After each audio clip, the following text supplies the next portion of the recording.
I'm sitting here at 3 a.m., unable to sleep. I figured I might as well type this stuff out. I never thought I would be sharing my personal crap on Reddit, but here we are.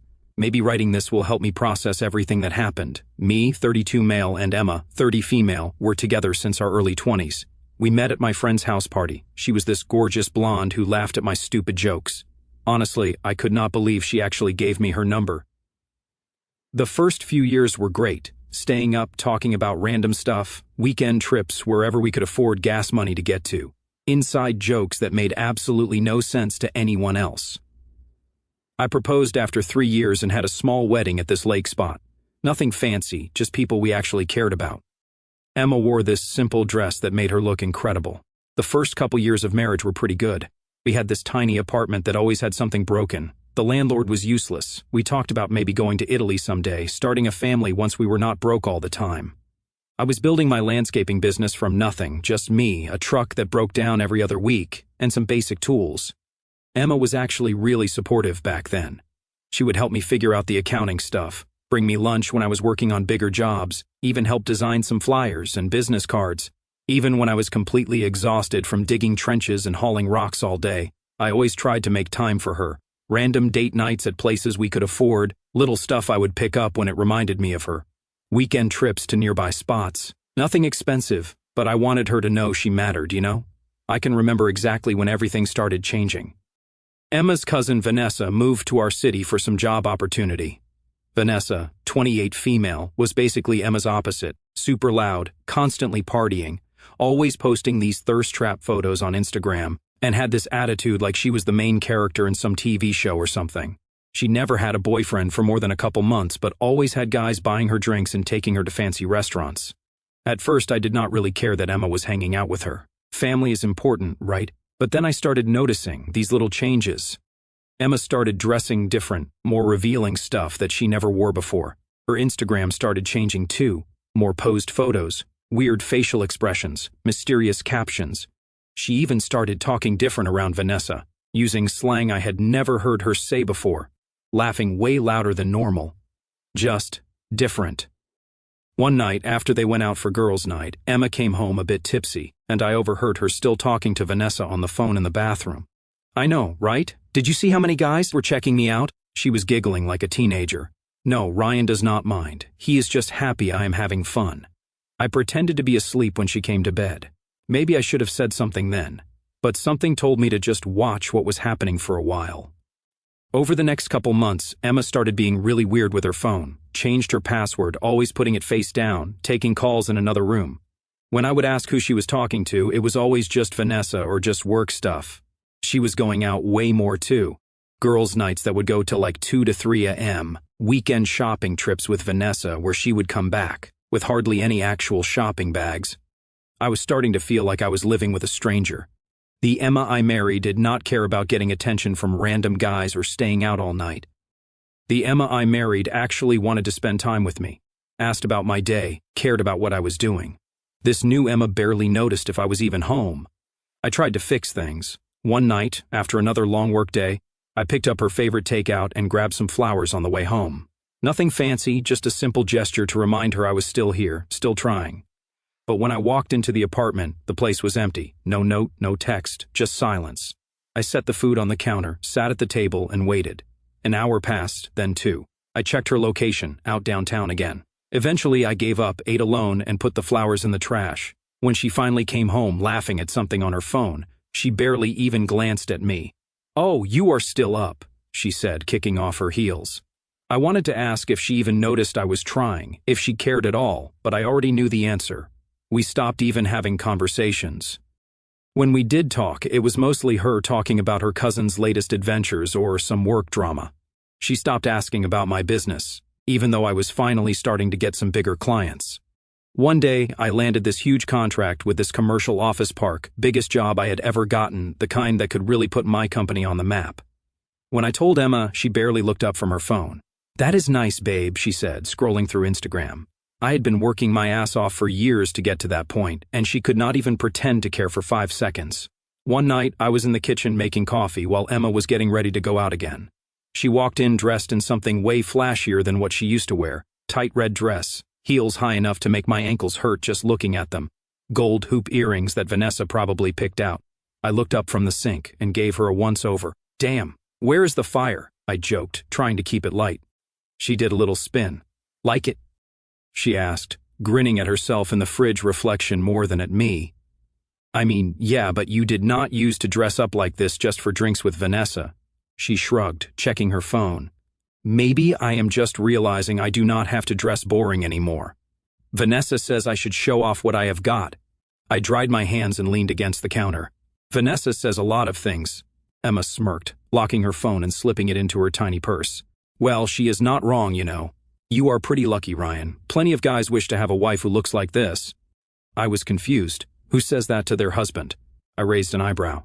Yeah, good thing I married you before you figured that out, huh? She just laughed, but it was not her usual laugh. It was different, like she actually believed what she was saying. She walked over and said, "Do not wait up." I stood there for a long time after she left, staring at the door, feeling something I could not quite put my finger on. I started to pull back a little, not trying so hard, not rushing home early to see her, not suggesting date nights or bringing home little surprises. I wanted to see if she would notice, if she would start putting in some effort. She did not. If anything, she seemed relieved that I was not bothering her as much. Her job at this marketing company was going well. She had gotten a promotion, was making better money than me for a while, started talking about all these work dinners and client events she had to go to. She always got super dressed up for these work things. Sometimes she would come home with her makeup all messed up or her hair looking crazy. "It is windy outside," she would say, in the middle of summer at midnight. I am not stupid, but I kept telling myself I was being paranoid, that Emma would not do that to me, that maybe this was just some weird phase she was going through. But deep down I was starting to suspect the worst. One day, I was fixing our kitchen sink when her phone buzzed on the counter. So I glanced over. It was a text from Vanessa. "Delete your texts with David. R might see." Who the hell was David? I put the phone down, my heart racing. When Emma came, I tried to act normal but watched as she grabbed her phone immediately, checked it, then typed something really quick. That night, I could not sleep. I just lay there next to her, feeling like I was sleeping next to someone I did not even know anymore. That was just the beginning of the worst year of my life. After seeing that text, I started paying more attention to everything. Emma was going out like 3 to 4 nights a week at this point, always had some excuse. Work event, girls' night, book club, she had not read a book in years, whatever. I started keeping track of when she said she was working late and checking her location. Sometimes, yeah, I know that is not great, but whatever. One night, she said she had a team-building dinner downtown. Her location showed her across town at this hotel. Could have been a legit work thing at a hotel conference room, right? That is what I kept telling myself anyway. I started talking to her less and less, kind of shut down emotionally, I guess. I was working longer hours, taking on more jobs, basically trying to stay busy so I would not have to come home and see her getting all dressed up to go somewhere that probably was not where she said she was going. My buddy Jake called me one night when I was at a job site finishing up. "Hey man, is not Emma supposed to be at some work conference this weekend?" he asked, sounding weird. "Yeah, in Cincinnati." "Why?" "'Cause I just saw her Instagram story. She is at that new rooftop bar downtown with Vanessa and some guys. Thought you should know." I checked her story and sure enough, there she was. Definitely not in Cincinnati, definitely not at a work conference. I saved the video before she could delete it. When she came home Sunday night, she had all these stories about the conference, the speakers, the hotel, even brought me a stupid keychain as a souvenir. I just nodded and pretended to believe her. I felt sick to my stomach the whole time. I still did not confront her though. I wanted actual proof of cheating, not just lying about where she was. I needed to see it with my own eyes so there would be no doubt, no way for her to twist things around and make me think I was crazy for suspecting her. We had been together almost 10 years at that point, and I was not about to blow everything up without being 100% certain. When I made my move, I wanted all my facts straight so she could not lie her way out of it. Things kept getting worse. She would come home smelling like cologne that was not mine. There were unexplained charges on our joint credit card for restaurants and bars on nights she claimed to be just at Vanessa's watching movies. She would get texts at weird hours and take her phone into the bathroom to reply. Meanwhile, Vanessa was always there encouraging everything. She would post photos of them out at clubs, tagging a bunch of guys I did not know. Sometimes she would come over to our place to pick Emma up and would barely acknowledge me like I was the roommate, not the husband. One time, I overheard Vanessa telling Emma, "You only live once, girl. Why settle for boring when you could have exciting? These guys are practically begging for your attention." Emma giggled and said, "Ryan does not suspect anything. He is too busy with work." That hurt more than I can explain. Not just that she was clearly doing stuff behind my back, but that she thought I was too stupid to notice, and that she and Vanessa were laughing about it. I started to make a plan, not to try to fix things. I was pretty sure we were beyond that point, but to protect myself for when everything inevitably blew up. I talked to a lawyer friend just to understand how divorce worked in our state. I started putting aside some money in a separate account. I documented the weird expenses, saved screenshots of her location not matching where she said she was, kept the Instagram stories that contradicted her lies. Then came the night that changed everything. Emma said she had to go to a storage unit we rented to get some winter clothes since the weather was getting colder. Said she would be back in an hour. 3 hours later, still not home, not answering texts. I decided to drive to the storage place myself, partly to see if she was actually there, partly because I needed to get out of the house before I lost my mind. As I pulled up to the storage facility, I saw her car parked there, so she was actually where she said she would be for once. I was about to turn around and go home when I saw her walking out. She was not alone. Some guy I'd never seen before was with her. Tall dude, fancy watch, expensive-looking jacket. They were laughing about something, standing really close to each other. Then he pulled her close and kissed her. Not a quick peck from a friend, but a full-on deep kiss that told me everything I needed to know. I felt like someone had just ripped my heart out through my throat. Part of me wanted to jump out and confront them, but something kept me frozen in my car. Emma got in her car, the guy got in his, and they drove off in different directions. When she came home about an hour later, she had some story about how the storage unit was a mess and it took forever to find the winter clothes. She even had a box of winter stuff with her as proof. I let her talk, nodding occasionally, wondering how many times she had lied to my face like this. "How was your night?" she asked, not really caring about the answer. "Fine," I said. "Just watched some TV." She did not even notice how quiet I was being. Just went to take a shower. Probably to wash off any evidence of what she had been doing or who she had been doing. I sat there on the couch, trying to figure out what to do next. I had my proof now. The question was, what was I going to do with it? I spent the whole night thinking about what to do. I barely slept, just lay there listening to her breathing, wondering how someone could lie so easily day after day to someone they supposedly loved. After that night, I knew 100% I was done, no question about it. Just looking at her made my stomach turn. I did not need to think about it or weigh my options. I was out. First thing the next morning, I called a divorce lawyer, same guy my friend used when his wife cheated. Made an appointment for that same week. Then I went straight to the bank and completely separated my finances, moved my direct deposit to a new account she could not touch, took my name off our joint credit card, and withdrew exactly half of our savings to put in my new account. Left her half there. Did not want to screw her over financially, but was not about to let her spend my money on her boyfriends either. Every time she touched me or tried to act normal, I had to force myself not to physically recoil. The thought of her with those other guys made me feel physically sick. I would look at her and just see this stranger wearing a familiar face. Someone I used to love who did not exist anymore. But I played it cool. Did not want her suspecting anything until I had everything lined up. Emma did not suspect anything. She was too wrapped up in her own little world to notice I was making moves to leave. She kept going out, kept lying about where she was going, kept texting guys behind my back. I just let her do her thing while I prepared for the end. The next day, Vanessa showed up at our place unannounced. They were planning some weekend trips right in front of me, giggling about inside jokes. I heard Vanessa whisper, "Is Chris going to be there?" And Emma shushing her, looking over at me. Chris must be the guy from the storage unit or maybe another one. Who knows how many there were at this point. That night, Emma went out again. Said it was a work happy hour. I did not bother asking questions anymore.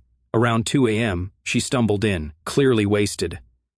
"Where have you been?" I asked from the couch, where I had been sitting in the dark. She jumped, surprised to see me still up. "Jesus, Ryan, you scared me. Just out with people from work. Told you that. That is weird, because I called your office earlier about that health insurance paperwork we needed." Jen said there was no happy hour planned. Emma's face changed, that deer in the headlights look before she recovered. Different department, marketing team thing. I just sat there staring at her, this woman who I had spent nearly a decade with, who I thought I knew better than anyone in the world. All I felt was this weird sense of calm, like I was watching a movie of my life instead of actually living it. I thought about the first time we met. How her laugh made me feel all nervous and excited at the same time.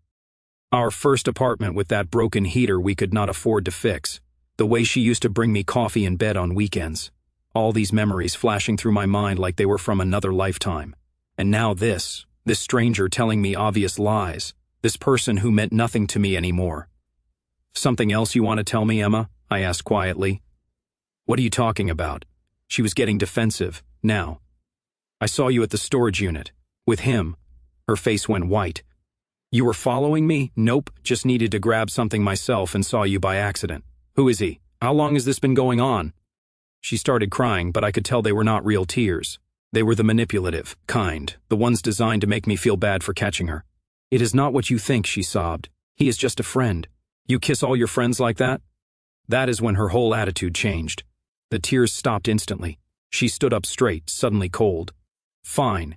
Yes, I have been seeing other people. Several, actually. Vanessa helped me realize I have been wasting my youth tied down to one person. Do you know how many men would kill to be with me? I am done living by your boring rules." She kept going, getting more cruel with each word. "I have been seeing guys who make twice what you do, guys who do not bore me to death. So yeah, I am done living by your pathetic rules about marriage and commitment when I could be living my actual life." I just stood there staring at her, this woman, wearing my wife's face, saying these horrible things. In that moment, everything inside me went quiet. "Does Vanessa tell you that?" I asked quietly. "That you are missing out? That men are lining up for you?" Vanessa understands me. She knows what it is like to be desired, to have options, something you clearly do not get. I felt hollow, not even angry anymore, just empty, like someone had scooped out everything inside me that made me who I was. The rage, the betrayal, the heartbreak, it was all there, but distant somehow, like it was happening to someone else. She was still talking, something about how everyone cheats and how brave she was for going after what she wanted. The absolute crap of it all was almost funny. "Whatever," she rolled her eyes when I did not respond. "What are you going to do? Divorce me? Go ahead. Like I said, I will have a new man tomorrow." I looked at her for a long moment. All I felt was pity for someone so broken inside that she could throw away real love for whatever validation she was chasing. "All right," I said flatly. That single word stopped her cold. She had been expecting a fight, tears, begging, anything but calm acceptance. "What?" She blinked, like she had not heard me right. I grabbed my pre-packed bag, yeah, I had been ready for this, and headed for the door. "Where are you going?" she demanded, real panic creeping into her voice now. I paused with my hand on the doorknob, not even bothering to turn around. "You told me plenty of men would love to have you." I let the words hang for a second before adding, "Good luck finding one who actually puts up with you." And I walked out. I stayed at Jake's place that night, told him everything. He let me crash on his couch and did not judge me when I broke down crying at 3 a.m. Real friends show up when everything falls apart, and Jake is a real friend. The next morning, I called the divorce lawyer again and moved up our appointment. I was not interested in playing games or dragging things out. I just wanted out. I never thought I would be 32 and starting over. Never thought the person I trusted most would be the one to destroy everything we built. But here we are. After that, things moved pretty fast. The lawyer I met with was this no-nonsense lady who had seen it all before. She listened to my story, looked at the evidence I had, screenshots of Emma's location history not matching her stories, the saved Instagram posts, etc., and laid out a plan. I was not interested in taking Emma to the cleaners or anything, just wanted a clean break. No kids, thankfully, no house together, we were still renting. Just some furniture and joint accounts to split up. My lawyer thought I was being too nice, but I told her I just wanted this over with as quickly and cleanly as possible. Emma seemed genuinely shocked when she got served with the divorce papers. I think she expected me to come crawling back, begging for another chance. Instead, I went no contact except through lawyers, blocked her number, blocked her on social media, told mutual friends I did not want updates about her. I think that is what really got to her, that I could just walk away. Her whole thing was thinking she had all the power, that she was the prize that everyone wanted. Me leaving without a fight did not fit her narrative. She started calling from different numbers, showing up at job sites, even had her mom call me, we always got along well, to try to convince me to at least talk to Emma. I stayed firm though. The damage was done. The legal process moved pretty quick. I let her keep more of our stuff than I probably should have. Most of the furniture, did not fight over the joint accounts even though I had put in more. My lawyer thought I was being an idiot, but I just wanted Emma out of my life. Once the divorce was finalized, I did something that surprised even me. I texted her cousin Vanessa. Yeah, I know how that sounds, but hear me out. I was not interested in her romantically. I wanted answers. I invited her for coffee, and surprisingly, she agreed to meet. Why did you do it? I asked once we were sitting down. Why did you encourage Emma to cheat to throw away our marriage? Vanessa had the decency to look uncomfortable. I did not tell her to cheat. I just told her she was settling, that she could do better. Better than a husband who loved her, who was faithful, who was building a future with her. Look, she sighed. Emma was always jealous of me, of the attention I got, the freedom I had. When she started asking about my lifestyle, I just showed her, introduced her to some guys, took her to some clubs. What she did with that was her choice. I nodded, taking that in. You know what is funny, Vanessa? I always thought you were the cool one, but sitting here now, I just feel sorry for you. She looked startled. Excuse me? You are so busy collecting attention from guys who do not actually care about you that you have never experienced what real love feels like. So you had to destroy someone else's chance at it. Vanessa's face got all red. That is not. I did not. It is fine, I cut her off, standing up. I did not ask you here to argue. I just wanted to understand, and now I do. As I turned to leave, she called after me. Emma is miserable, you know. Those guys she was seeing, none of them want anything serious with her. They just wanted what guys always want. I paused. That is not my problem anymore. But then things got weird. Vanessa started texting me after our coffee meetup.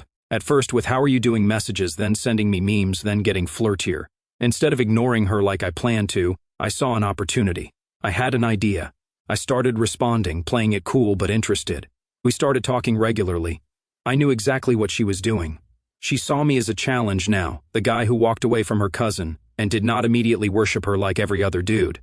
But what she did not realize was that I was playing my own game.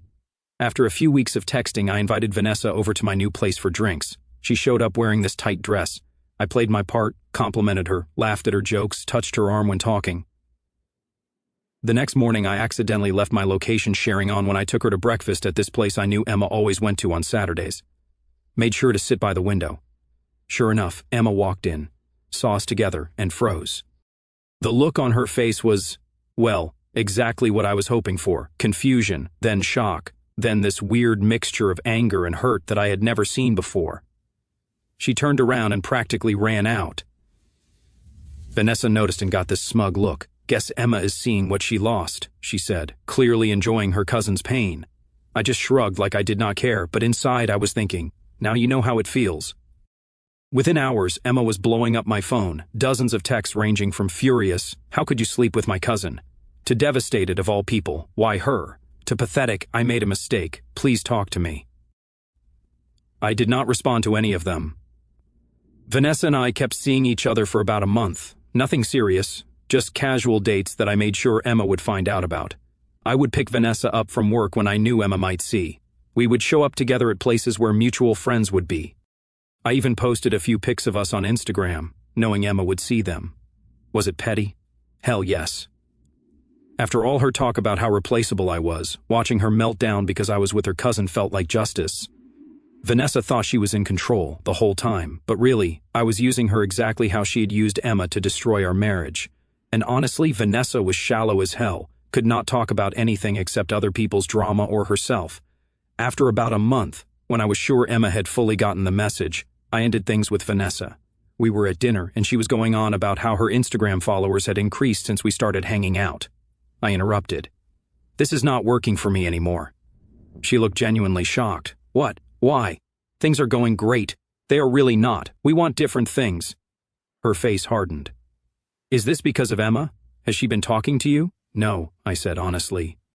"This is because you are exactly like her, shallow, self-centered, and obsessed with what other people think. I needed to see that for myself, and now I have. So thanks for the clarity." The look on her face was priceless. Nobody had ever dumped her before, especially not with the truth. After that, I focused on myself completely. Threw myself into my business, which was growing faster than I could handle sometimes. Started hitting the gym regularly, not to look good for someone else, but because it helped clear my head. Reconnected with old friends I had lost touch with during my marriage.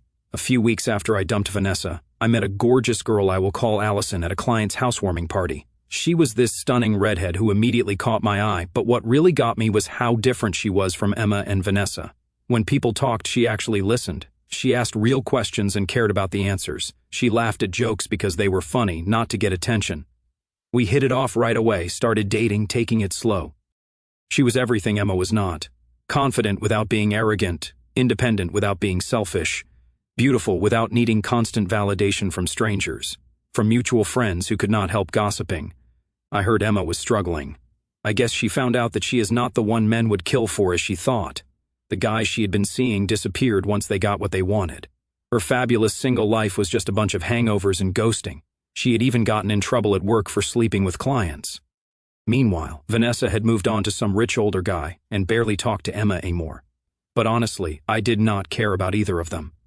Their drama seemed so small and pointless now. I was too busy building something real with someone who actually deserved my time, and life was actually good for once. Work was taking off. I had an amazing woman who actually respected me, and I was finally feeling like myself again. Then one Friday evening, everything almost got derailed. Allison and I were making dinner together when someone started pounding on the front door. When I opened it, Emma was standing there looking like a mess. Unwashed hair, baggy clothes, puffy eyes. "What are you doing here?" I asked. "How do you even know where I live?"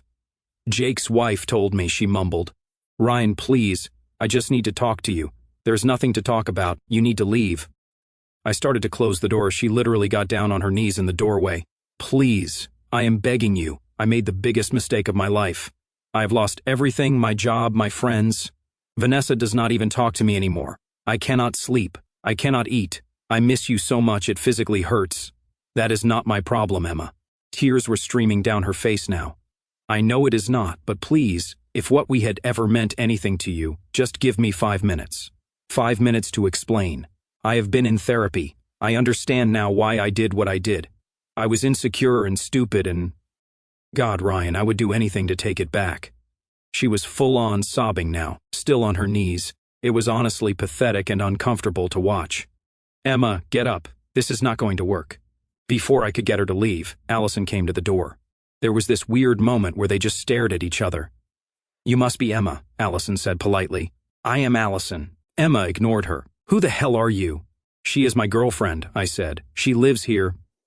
Emma's mouth dropped open. "Lives here? It has been less than a year since our divorce and you have already moved someone in? You said I was easily replaceable." I reminded her. "You said plenty of men would love to have you." Allison went back to the kitchen while I stepped outside to talk to Emma.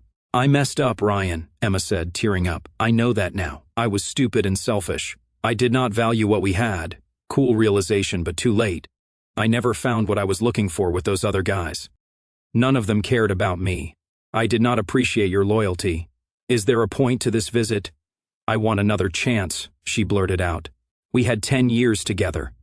That has to mean something." I actually laughed. "Are you serious? You think I want to get back with you? With her?" Emma gestured toward the house. "Someone you have known for what, a few weeks? She is the best thing that has happened to me in years." Emma's voice got louder. "We were together for 10 years. You cannot just replace a decade-long relationship in a couple of months." "Apparently I can," I said coldly. "When Allison came to check on the food, Emma lost it. So you just move this model into your life and pretend our marriage never happened?" "I am a landscape architect," Allison corrected calmly. "I do not give a damn what you are," Emma shouted. "You are nothing but a rebound. He was with me for 10 years and you destroyed it."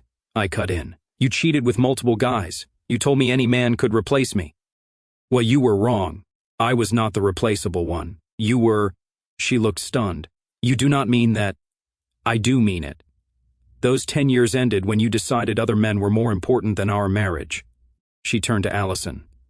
"Has he told you everything about sleeping with my cousin?" "He has told me everything," Allison said simply. "We do not have secrets."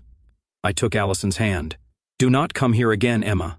As we turned to go inside, Emma started screaming.